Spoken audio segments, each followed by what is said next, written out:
నాకు ఈ మధ్యన వస్తా ఉంటే నువ్వు హైదరాబాద్లోకి ఎలా అడుగు పెడతావు, నీకు హైదరాబాద్లో ఏం పని, ఇది నేను ప్రత్యేకించి చెప్తా ఉన్నా. మీరెవరైనా నన్ను బెదిరించడానికి, బెదిరించే వాళ్ళ మీ అయ్యే జాగీరా తెలంగాణ.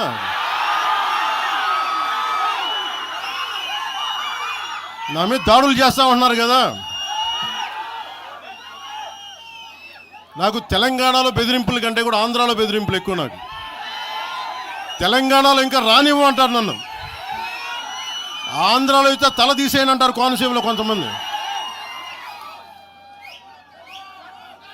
నేను ఓడిపోయినప్పుడు 2019లో ఓడిపోయినప్పుడు మన తెలంగాణ నాయకులు ఒకరే చెప్పారు, అన్నా మా తెలంగాణలో ఉంటే నీకు పరిస్థితి రానిచ్చేవాళ్ళం కాదని చెప్పి.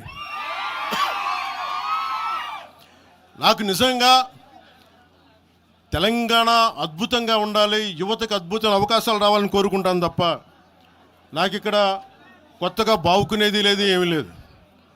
బెదిరించే వాళ్ళందరికీ ఒకటే చెప్తున్నాయి. నా ఇంటి ముందు ఎందుకు పెట్టారంటే ఎవరన్నా దాడి చేయాలంటే సంతోషంగా ఇదే నా ఇంటి అడ్రస్, అది మీకు తెలియదు. నాకు అలాంటి భయాలు లేవు. నాకు బాంచన్ సారు కాల్మొక్తా అనే ఉద్దేశం ఉంటే పార్టీ ఎందుకు పెడతామా?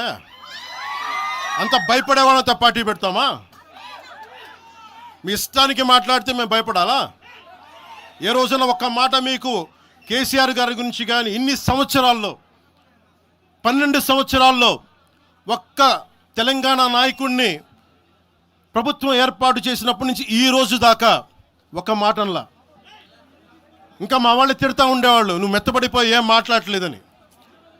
అడగండి ఒకసారి అందరిని పేరు పేరున ఒక్కొక్కరిని అడగండి. నీకు పౌరుషం చచ్చిపోయిందా? పౌరుషం చావలా, తెలంగాణ మీద ప్రేమ చావలా. అది తప్పుగా అర్థం చేసుకుంటారు. మీరు అర్థం చేసుకుని నేనేం మాట్లాడిన ప్రస్తుతానికి అని చెప్తా. ప్రజలు కోరుకున్నప్పుడు నేను మాట్లాడతా.